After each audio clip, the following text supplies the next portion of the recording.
we really enjoyed our time spent at the Frontier Culture Museum in Staunton, Virginia. It's a living history museum that tells the story of the people who migrated from the Old World to America and the life they created in the Shenandoah Valley. It's on 200 acres with 11 major exhibits, and we were so glad that we got the golf cart to be able to go from one exhibit to another.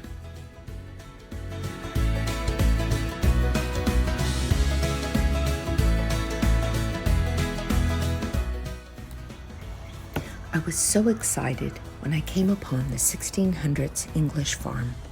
I've traveled often to England, but with the pandemic curtailing international travel, I was in heaven when I entered the authentic Tudor house that had been dismantled and brought here from England.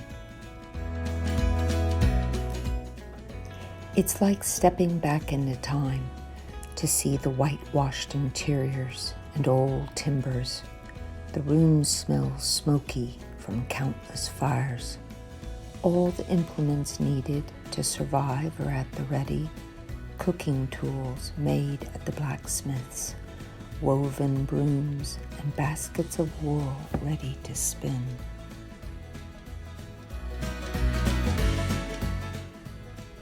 I know I idealize living in the past. I like to think of it as a simpler life with less distractions. But in reality, I know it was hard work from morning to night, and a person's very survival depended on their efforts. When I raised my sons on 2 acres, I cooked everything from scratch, had chickens and gardens, and even a cow and a horse.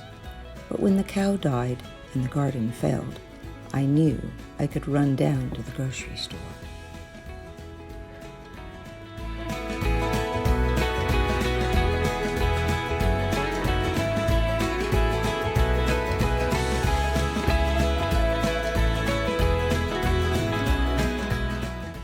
The blacksmith's forge was an essential part of the colony, and this Irish example had a wonderful array of tools to examine.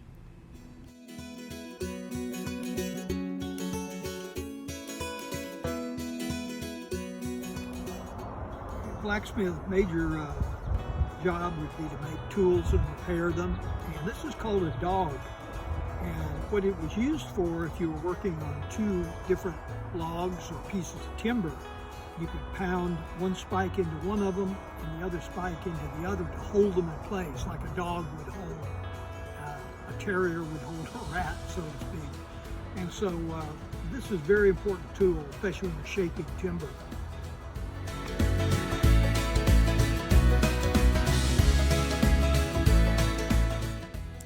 Next came the 1700s Irish farm, representing the great migration of Irish Protestants from Ulster. These Scotch-Irish were an ethnic group from Scotland who had moved to Ulster, Ireland, and now to North America. The Ulsters and their descendants were among the first supporters of American independence.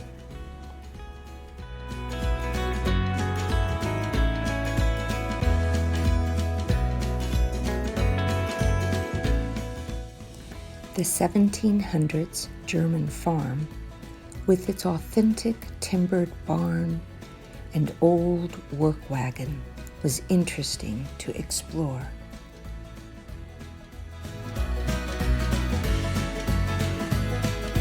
The essential tools on the farm would be a carving bench, trident tank, and what you could do is put a piece of wood that you're carving on under that jaw, push this down, hold it so both hands will be free to work with a throw and shape a tool handle or a spindle, or that's how these legs were shaped on this piece of equipment. This is essential to pioneer tool.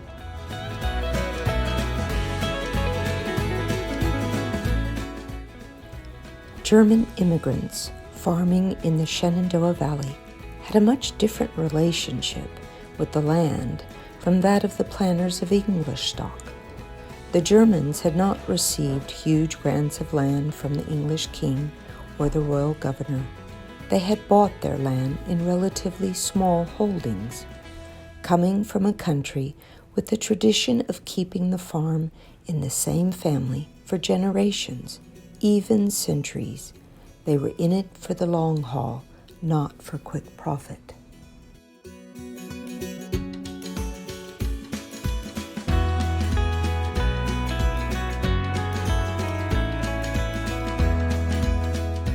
It's wonderful to visit these sites with Ed because for many years he was a living history interpreter at the 1830s Jones Stock Farm at the George Ranch Historical Park.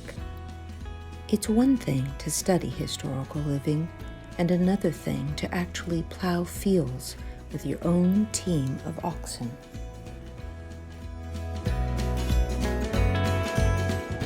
Quite often you can tell the kind of tool that was used on the timber.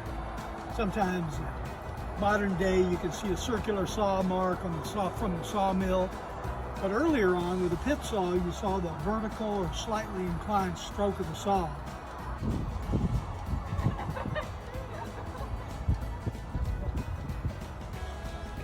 Wood for the snake fence was generally split out of logs. And in a surprising short time, you can take a log and split it into 6 and maybe even 8 rails. And with the bark off and laid out for a while, they would last a long time. This fence is called a snake fence because it zigzags over the terrain and is very friendly to changing the location of it or the way it's configured.